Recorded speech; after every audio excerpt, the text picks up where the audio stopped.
Thanks. I appreciate 2 warm welcomes. I really appreciate that. Who wants to talk about salsa today? Yeah, okay, that's kind of what, okay, a couple hands. Who wants to talk about salsa and secure build today? A couple more? Okay. Well, we're gonna cover both today. Some background about me. I've been in the chair that you are kind of sitting in now. I've been a customer of Chainguard before I came here. I was working at Snowflake on a supply chain security product, and I needed to call in the experts at the time to help me out with that, and I did. I brought in Chainguard. They helped me out with that project, and they also helped me out with some FedRAMP stuff, and I saw what they were doing was extremely hard, and it seemed very interesting, so I decided to join the team, and I've been here for a year, and I love it. So we don't just build software, we're trying to build trust. We're trying to say, hey, anybody can build the software. I can go GCC, compile whatever you got out there, but why do we care about how it was compiled or who compiled that stuff? Why is that actually important? To answer that question, we have to zoom out to 2019. Anybody remember the sunburst attack? Solar winds, yeah. We kind of have to admit that we're all sitting here today because of this attack and this thing that happened to SolarWinds. So back then, SolarWinds was compromised by what was called the sunburst attack. This was attributed to, we call it APT-29, Advanced Persistent Threat 29, also called Cozy Bear, also called Russia. The nation-state adversaries were able to compromise the build infrastructure so heavily that it was persistent in the background that it was compromising not only the environment of SolarWinds, but also the artifacts that were being produced, all of the software that was going out to the customers. And for this reason, attackers started realizing that, hey, we can just poison this one spot and then we can impact all of these government customers and all these private organizations. This reignited this whole interest in supply chain security, something that we've known about since the 80s, right? Like we knew that this was going to be a problem at some point. It just took a while for anybody to start exploiting it. So this new pattern of like, hey, I care about supply chain turned into SLSA, where we started saying, hey, how do we measure what we're actually doing? SLSA stands for Supply Chain Levels for Software Artifacts. It's a way that we have like standardization across the industry on how we are trying to do software supply chain securely. Anybody can do SLSA. We built this framework. We try to help build this framework. It's now kind of an independent thing. But some of the founders of this organization created SLSA to just say, hey, here's how you should be doing it. Not specifically to the implementation details like NIST does. We'll say like, check these boxes and do these things. But this gives you a self-measurement to describe the maturity level that you are. At the simplest level, you just go, level 1 is provenance exists. I know where the code came from. Number 2 is provenance exists, but I actually know it was authentic. I know the engineers that wrote it, or I know where it came from and how it was produced. Level 3 is really where it all kind of matters, where the rubber meets the road, because we go, okay, now we need a secure, hardened platform. It needs to be isolated, and all of the builds need to be ephemeral. And we kind of just like escalated really quickly to get to that point, didn't we?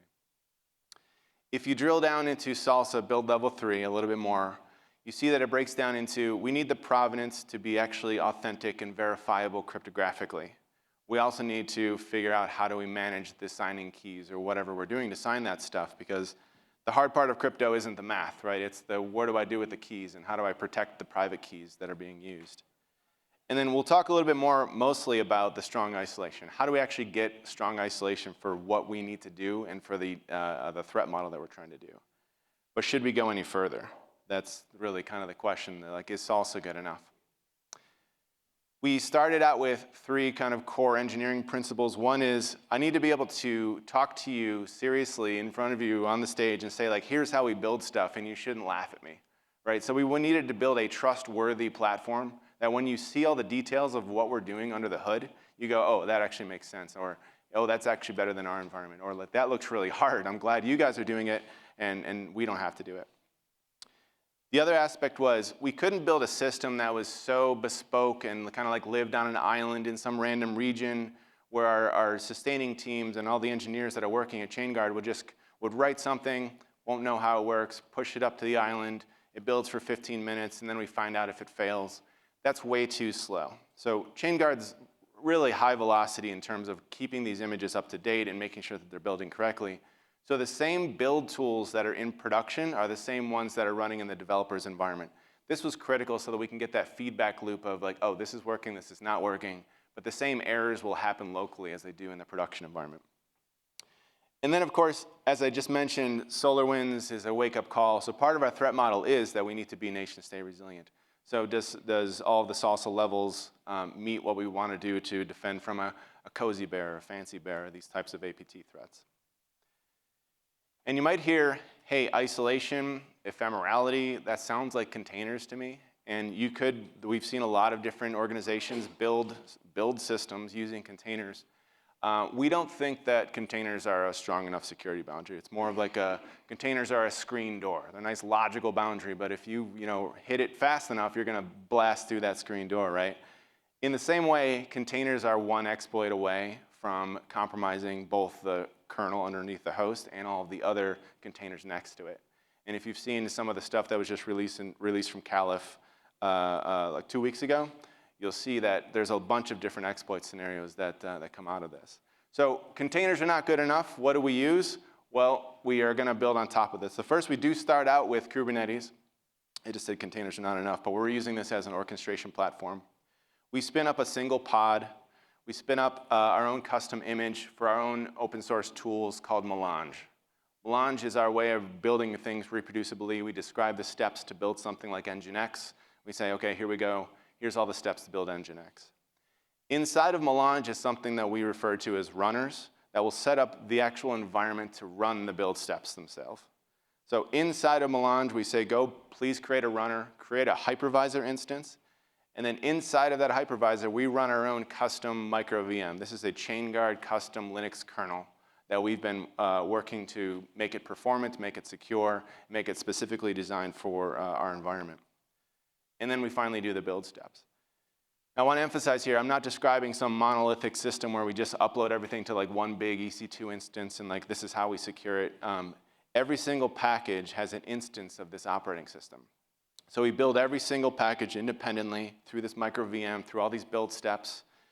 And then, you know what, after we get done with that, we're not really complete. We have to go back and, as Dustin was referring to, we go through and we test it. We actually make sure that everything was running and everything was built and then actually runs. So between those two things, we produce the artifacts that get consumed into images.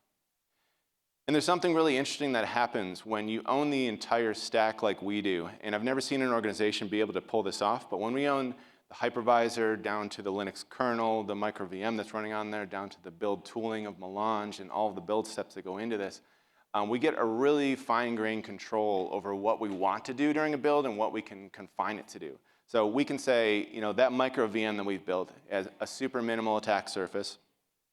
We've tuned it with things like BPF and other like telemetry tools, and we've hardened it to say like this is specifically only for building for us, improving performance, improving security. So these boot up times end up being like 100 to 200 milliseconds between each of these pods that start up. This is not even to mention that, hey, this is Chainguard. So one of the things that we're adding in is that micro VM and that Linux kernel that we pull in matches all the provenance that you would expect and all the verifiability that we would expect from a supply chain company like us.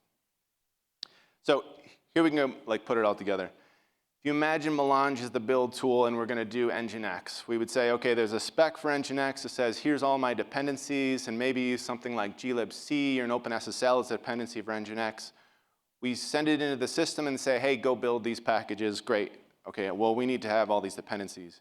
Those dependencies get built separately, so glibc, those are all separate pods, separate instances, and then they finally get packaged up together into an APK. We verify them, we sign them, and now they can be used to actually build the containers themselves. But these are the steps to building the actual package. So how did we do? We said that provenance needs to be generated and cryptographically signed. The way that we do this, if you download any of our containers right now, you'll see that each one has a signature on it and has provenance information, has an SBOM. All of this is generated through our build system so that you can not just trust that we're doing all of this stuff, but verify yourselves. And then for a signing key, we don't love anything long-lived. In fact, anytime that we see any long-lived key, we try to see that as like an anti-pattern. So one of the things that we've been doing for for a long time now is this keyless signing process, where we say, I don't care about the keys as much as I care about the identity at the time of the build. So each of our build jobs gets a representative identity, and we go, okay, this build job, it should be allowed to generate a key. This key can be used to sign this package, and then we throw that key away and it actually expires.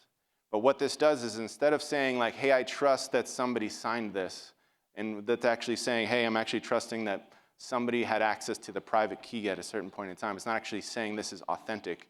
We have a stronger way of managing that for you with our keyless signing process. And then hopefully I've convinced you that some of the isolation that we're doing is good enough for what we want.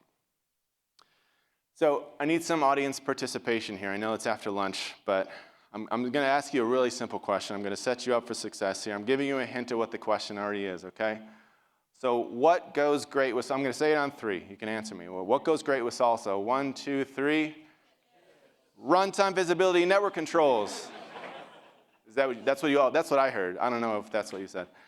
That's the missing piece from SLSA, from our standpoint, is we go, hey, supply chain security is fantastic. It describes all the stuff that we need. But when we start factoring in the threat model of like nation state adversaries, we have to look at network telemetry and system telemetry. And going back to that micro VM, that custom operating system that we run, that has additional custom tools for us and BPF tools that you can imagine that are giving us all this feedback. So we're not so much just looking at it from, oh yeah, nation state adversaries, look at C2 infrastructure, all that kind of stuff. We look at it as, hey, there's an opportunity to say, I can compare what happened on a Monday and what happened on a Friday between these 2 different builds. Why would they look so different? And this gives us a really strong signal that maybe something isn't right about that package at that time. So all of this is transparent. All of this is something that you all can do yourselves. Anybody here want to do this? Anybody? Yeah, exactly. This is fun, and it is really interesting, and it requires a ton of engineering effort to do this and get this done correctly. We're trying to be transparent about the tools. You can go take these tools yourselves and run them yourselves. But we're also trying to do the hard shit so that you don't have to, right? Like all of this is kind of a time suck, and it turns it out to be like really important to do it, so it's worthwhile. But to have everybody do it constantly is a huge effort. So that's all the time that I have right now. If anybody wants to talk about secure build and isolation stuff, I'll be here for the rest of the conference. Thanks very much.